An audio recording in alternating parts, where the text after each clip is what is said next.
how's it going? I, like a lot of other like YouTube guys that do all this stuff, get the constant questions like, how do you come up with this stuff? How do you write a song? Whatever. And get away. And it's hard. It's a hard thing to explain. You can't really explain how like, I wrote it. Cool. I personally, I know I have a really weird thought process. Usually, if I write something, it's because I either like write a riff or a progression, and I'm like, oh, I should work on that, and then I just kind of stew it in my mind, and I become this like non-functioning, retarded person for like days because I get in these horrible ruts where I can't write stuff.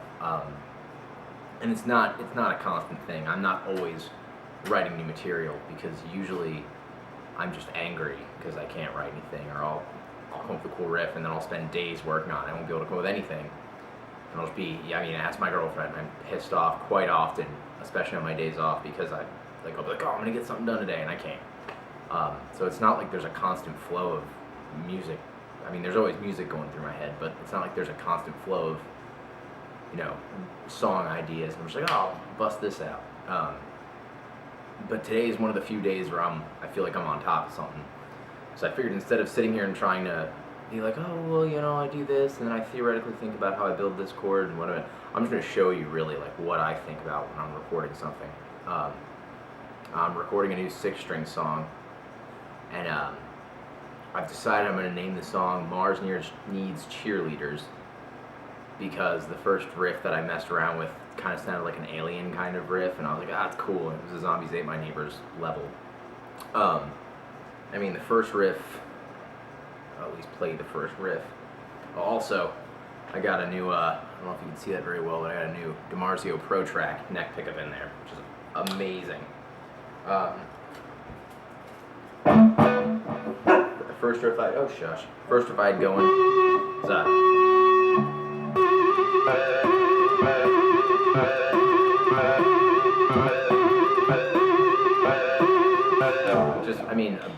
3-note basic riff.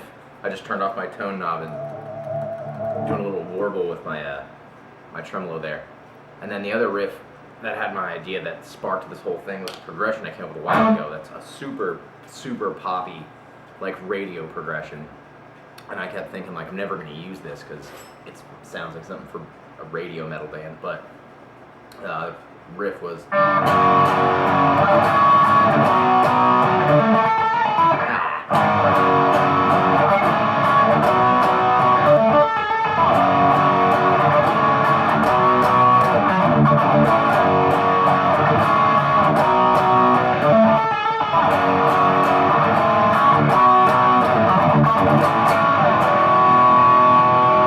So that would be essentially my chorus riff. But what I'm going to do is sit here. I got a couple parts down before I thought about this idea of doing a video, but I'll run through so you can see my thought process while I'm actually writing stuff onto the drums and bass and all that as well. Yeah. So I guess we'll start there. All right. So what I did for the first riff, I put like a little high pass filter on it.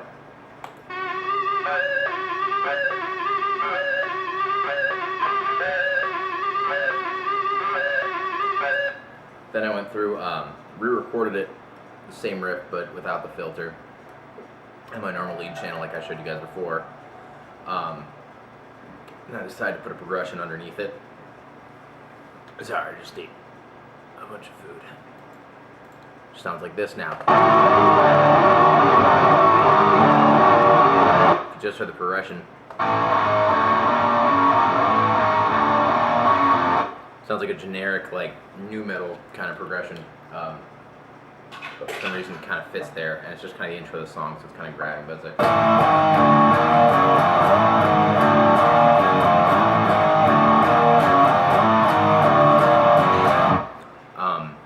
Why did I pick that progression? Honestly, I have no idea.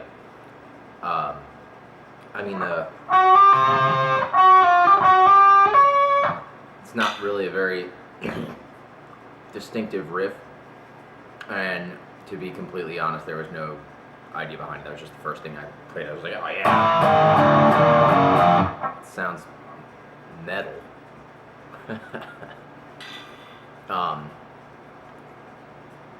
And then I decided I love panning. I love panning left and right. So right after that, I put up just a beat riff that literally has no value to it. Essentially, it's just open. Just. Oop.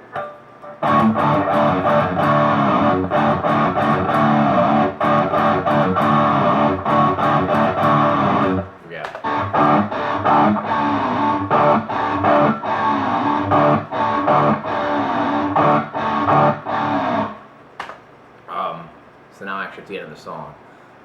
And now, theoretically, that progression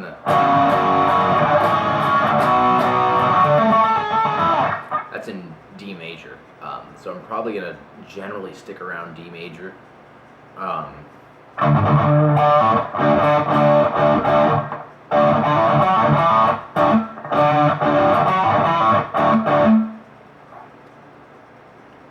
trying to think. I'm in drop D, by the way, which I rarely do on 6th string.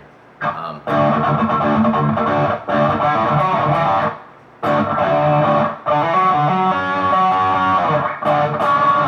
tend to resort to a lot of shapes when I play. Like if I do string skipping, there's generally a 7th in there somewhere, and this probably will not be any special situation where I won't do that. Also because of the Fall of Troy, as some of you guys might know, I'm a big Fall of Troy fan. I like a lot of open note and pull off stuff. What we got?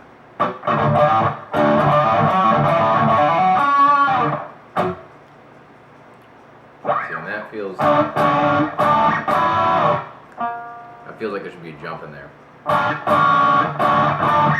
Or it feels like there should be a grouping of 6 there. Yeah, it works.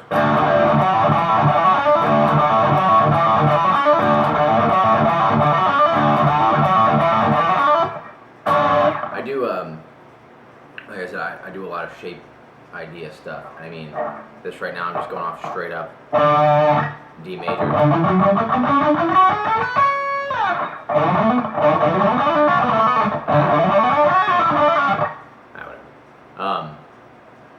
That's all I'm thinking right there.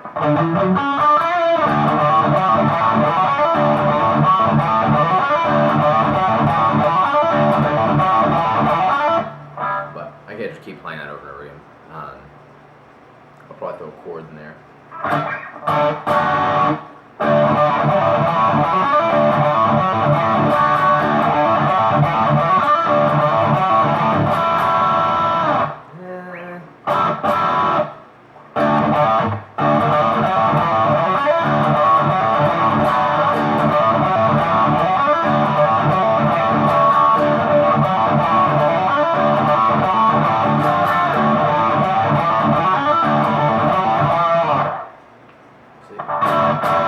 That one sounded close, but I used that way too much. It's just like a minor 7 or minor 7 kind of thing, but I use way too much. And I have a feeling I'm going to be using this shape a lot more in this song, so I'm not going to use that one.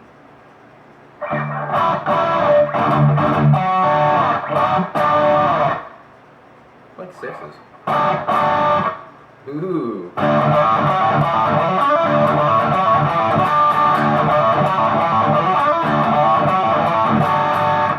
There you go, got it. So that'll be the next riff. I'm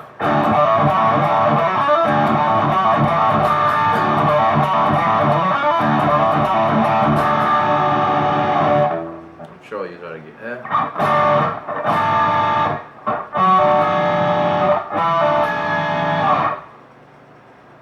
That would work.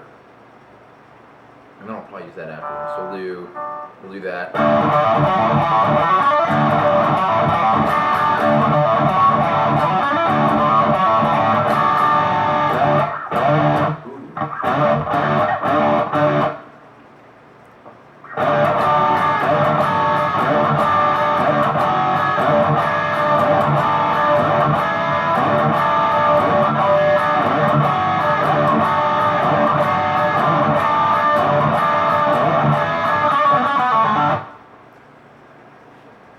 I think I just found my next riff.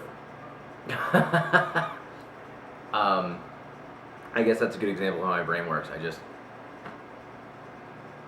you can kind of see what my thought process was there. I ended up using that chord,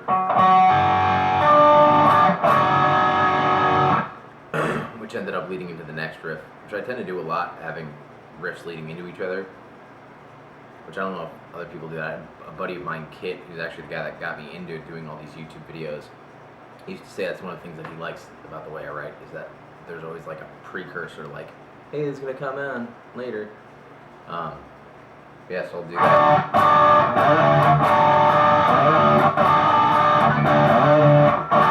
Then I'll move the root down to the next chord, or the next scale tone. Is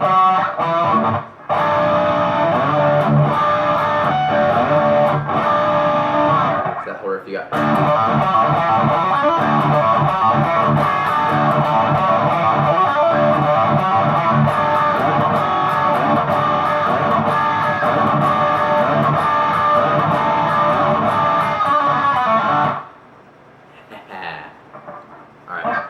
That and I'll come back. Alright, so I just recorded that riff. So leading into it we got a little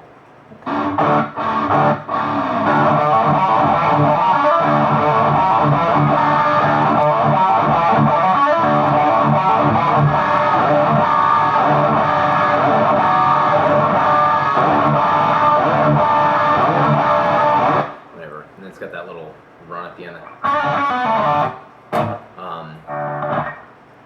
Let's see, I feel like there should be a heavy part after, oh shush. I feel like there should be a heavy part after that. Last chord I'm hitting is right there. On the E chord, or E on my A string. So I'll probably just use that guy. Hitting the A power chord just on the 7th fret. Usually if I do something like that, I'm just using a normal finger, I feel like that next riff has to kind of make up for it by going all over the place. And me personally, it's the neighbors, they're walking to their house, it's okay. I personally like drop tunings rarely, but when I do like them, I sound like the most interesting man in the world. I don't always use drop tunings, but when I do, I tend to do a lot of this stuff.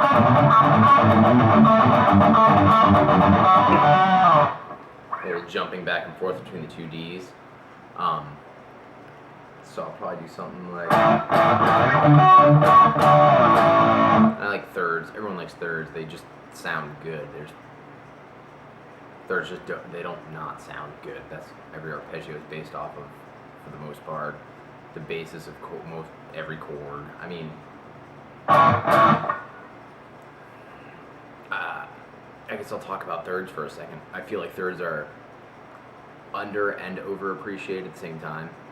They're used a lot in, obviously, like pop music and like all music really. But I feel like some guys don't want to use them because they're so overused.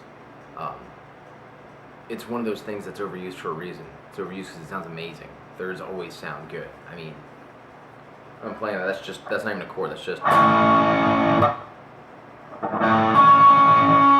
root and a major third. I'm not even playing my A string, just the 2 Ds. That always sounds.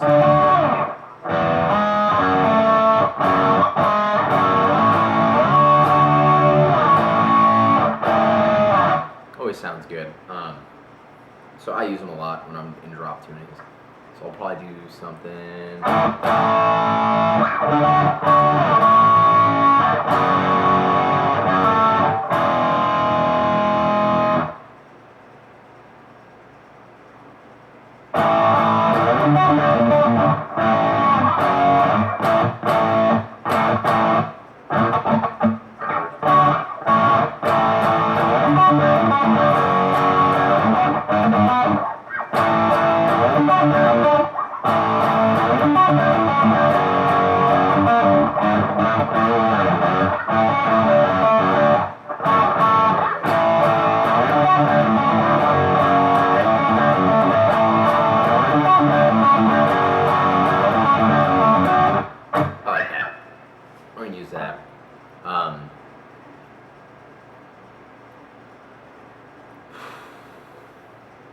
That's kind of a hectic riff, so probably next I should throw something in there that'd be like more like a ring out kind of thing.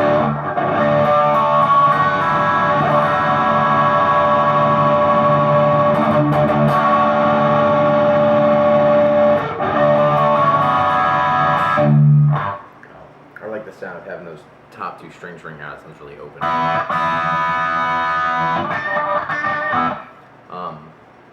And I mean, theoretically, it will fit.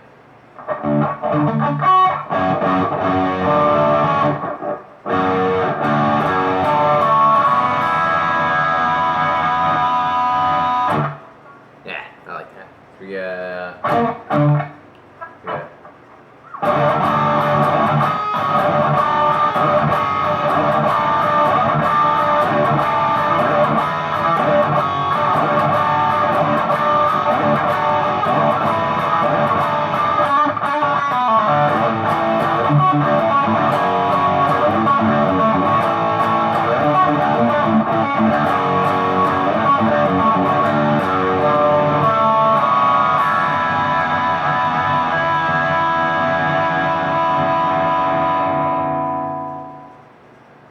I like that idea. I mean, if you guys watch what I just did, I'm coming up with that last chord especially. I just took like a normal D major 7 starting on my A string. So you got 5, 7, 4, or 5, 7, 6, 7, and then open E on top. Picked up my pinky, kept the first 3 notes, dropped back which finger I was doing, and then just did the 7th underneath. Just doing open D, sorry, 3rd underneath.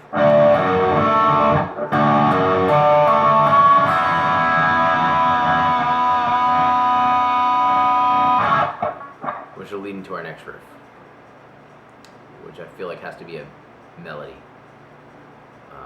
I mean, obviously this isn't like a normal song I would write, like a clean piece or anything like that, or one of my crazy hot song songs, but I love this guitar and I've wanted to write something cool with it for a while now, and I feel like this is a cool idea to base it off of. Let's see, melody.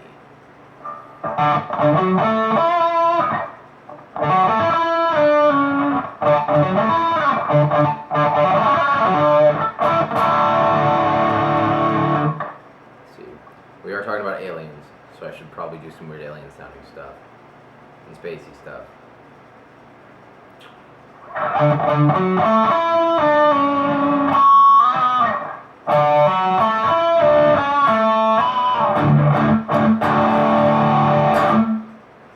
That would work. Alright, let's think. So we got, we're in D major, we're going to stay in D major.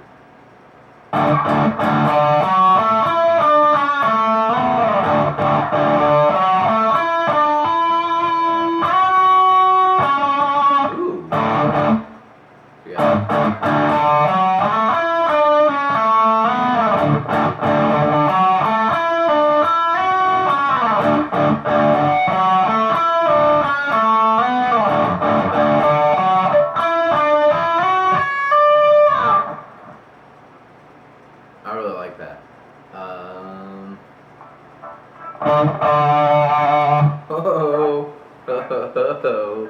Ooh, hold on. So I'm thinking I'm going to take the same idea I had for that first riff and throw it on this one now.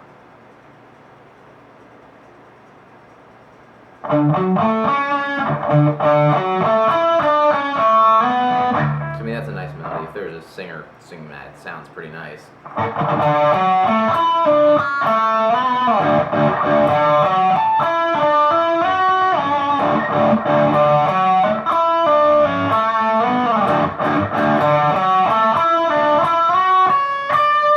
And I'm resolving on the root. On a D. Oh,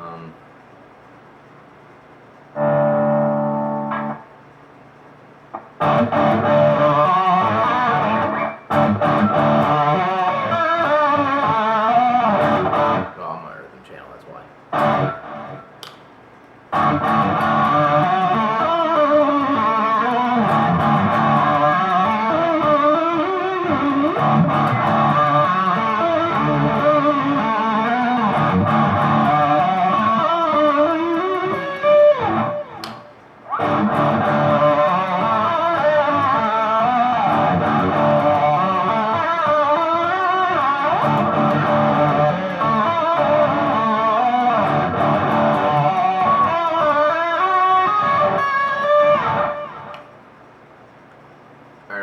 this stuff real quick. See what we got afterwards. Alright, so I just recorded the riff, and I've got 3 separate tracks right now. By the way, I'll show you, but it'll probably make the screen all blurry looking. I've got one track that's like lead stuff, which had that weird intro riff, and then this weird riff. The rest of it's all left and right. Everything's doubled up. And then I went through and I grabbed the previous riff, the riff right before that, this guy, and I sandwiched that riff with it. So we've got, turn off my click track.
So I got that much done now.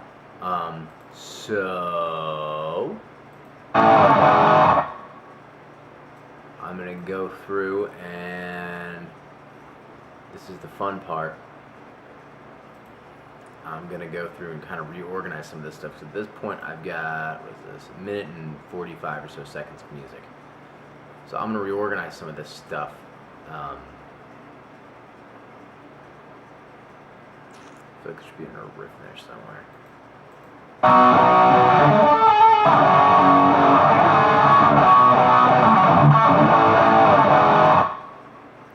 feel like, again, there should be something basing off of D major there.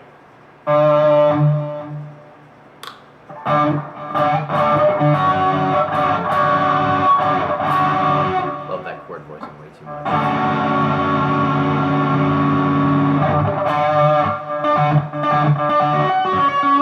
Oh! Ooh, I like that. See, now it would work out. So now I'm thinking I'll put another riff right after that chorus. Sorry. That will tie in. Hold on, I gotta redo this. This is about to die off. Alright, sorry, I was getting time was running out. I was saying, I feel like there should be another riff in between, right after this chorus, and I just hit that little. I like that. Which is just, I'm just doing the octaves.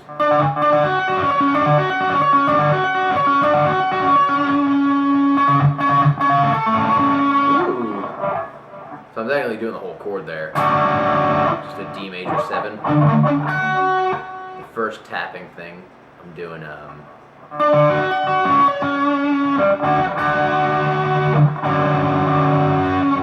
first, and then the third, and then the 7th. And for the next one, I'm gonna slide it down. And then I'm doing 7, 5, 7.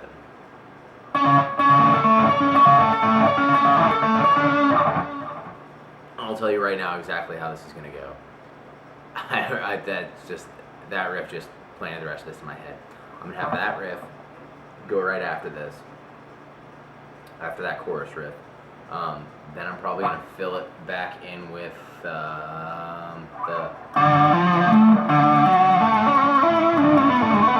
that thing, whatever.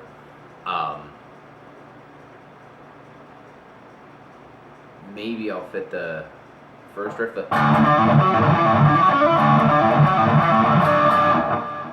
I might just fit some sort of version of that riff in there. So I'm gonna do tappy riff, shaky alien sounding thing.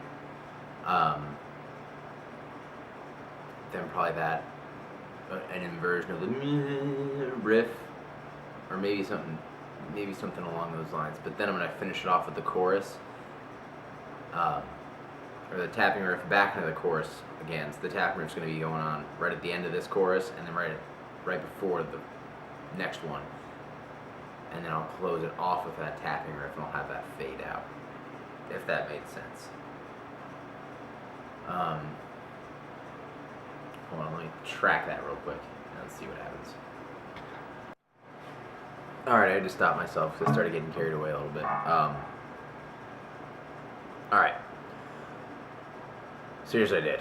We had chorus riff. Where is it? Nope. There we go. Alright, so it's a chorus riff. I want to put that little tappy thing in there. And linking them together is tough to do. Luckily, with the song, everything so far is generally in D, and I'm in drop D, and I had that one opening riff where it was the panned left-right thing, so that worked out pretty well for a good transition. Hold on, let me get it. There we go. Alright, so.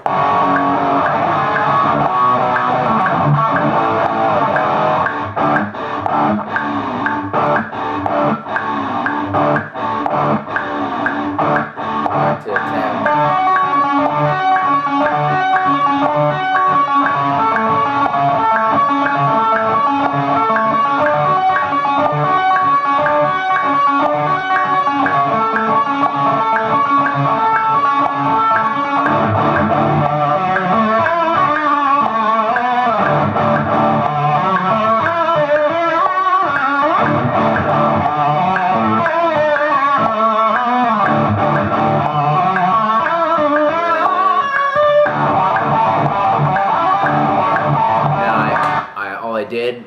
I replayed that riff, the harmonized, that was a harmonized third.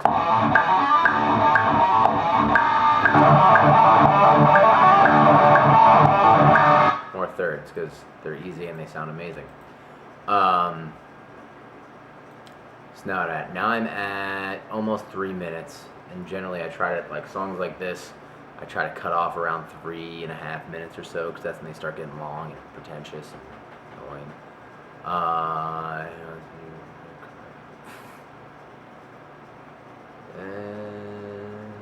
Alright. So, what am I going to do next?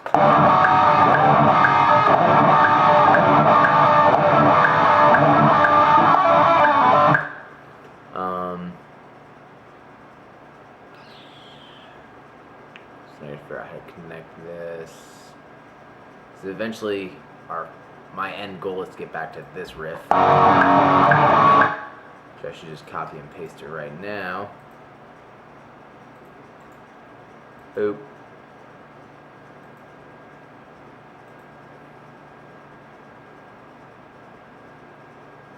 I'm going to be connecting that. So,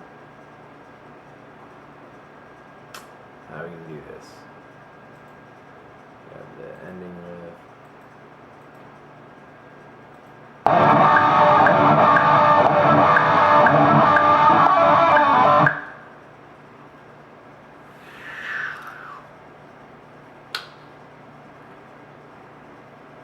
Resort back to our good old chord.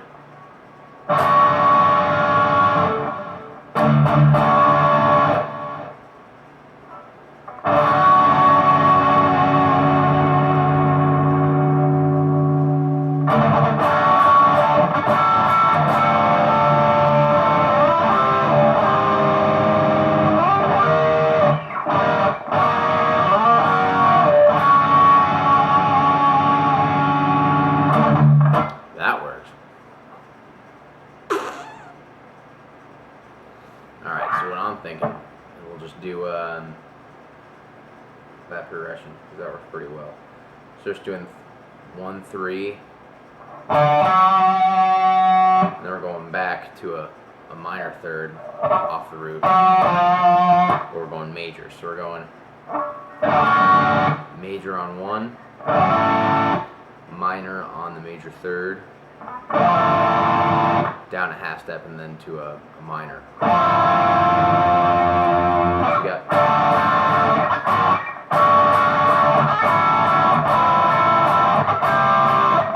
And we're just going to keep doing that progression. And the way that's going to loop out.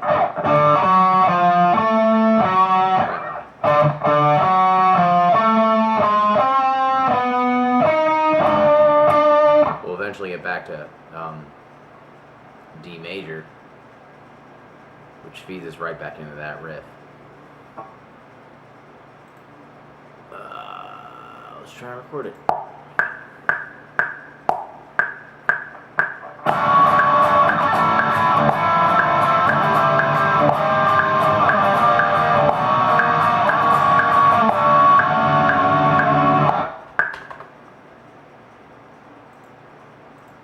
Double it.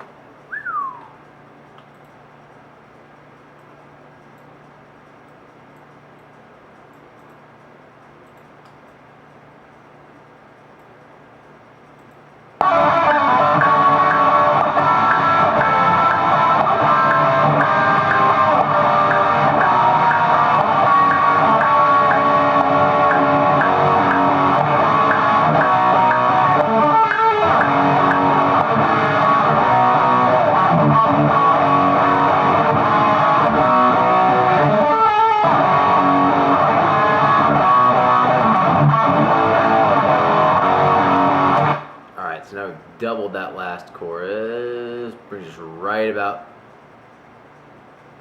3 minutes 30 seconds. Perfect.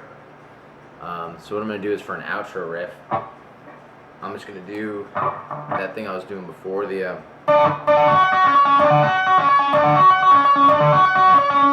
and then follow the same progression I was doing for that little up-down thing. Not the whole progression, just 1 to 3.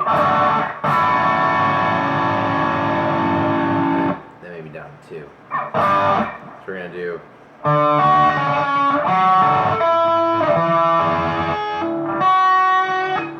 Yeah. So we're going to do.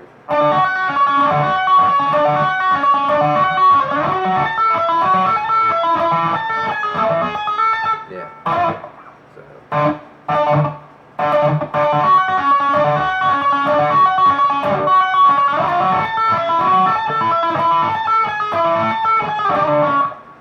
That. So I'll record that real quick, and we'll see what we have as a final product for the basis song. Alright guys, I'm on clean. I went ahead, edited the song, finished up that last riff, and faded it out. And I don't want to bore you guys to death and play through the whole song. Also, I don't want you guys to hear the whole song before it's done.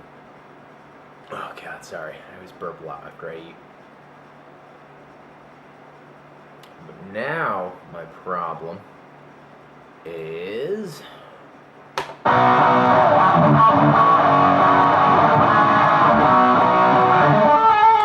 don't know about you guys, that sounds like it needs something over it.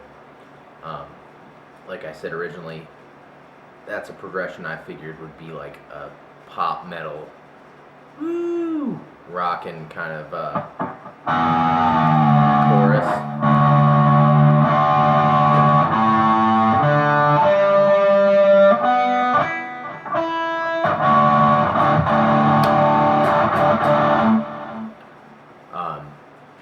Also, again, I haven't given this guitar enough credit. This thing is amazing.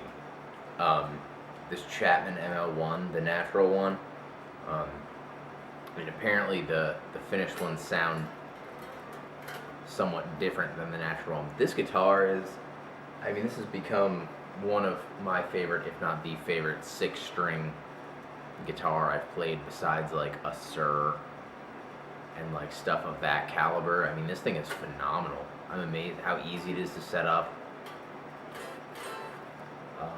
how easy it plays. This guitar is just mind blowing, especially after I put that Pro track in the neck. Anyway,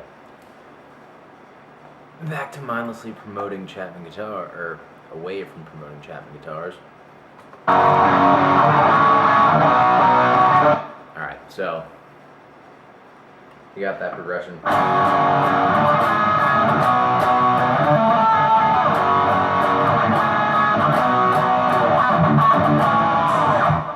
So I feel like that definitely needs some sort of almost vocal kind of riff over it.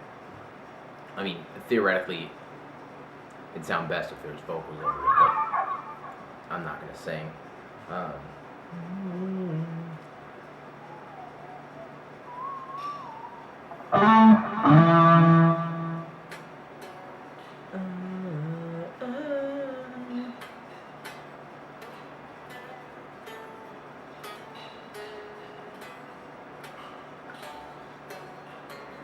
There we go.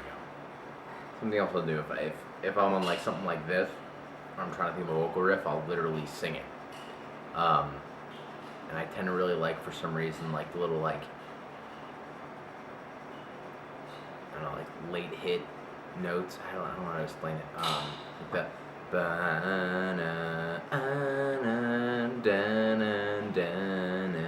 that's what's kind of in my head right now. So I've got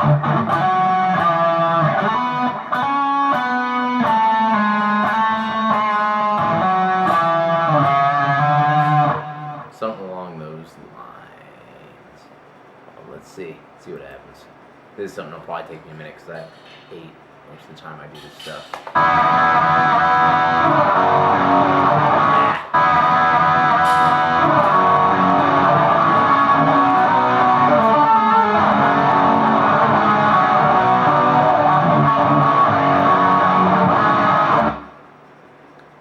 It works over the first part.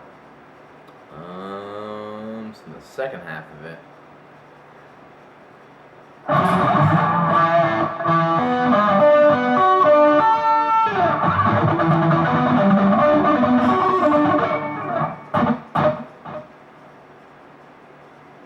That'll work.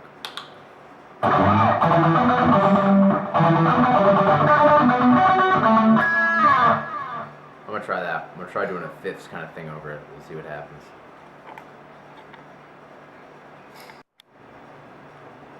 Alright, that pretty much does it. I just recorded that riff, the exact one I showed you guys.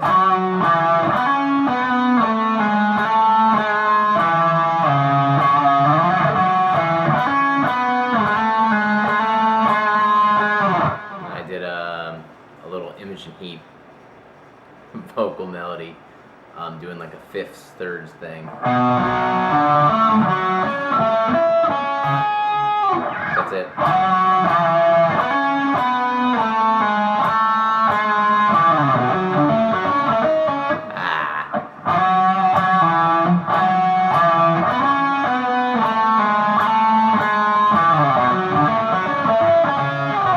There you go. That's all the guitar parts of this song. So, yeah.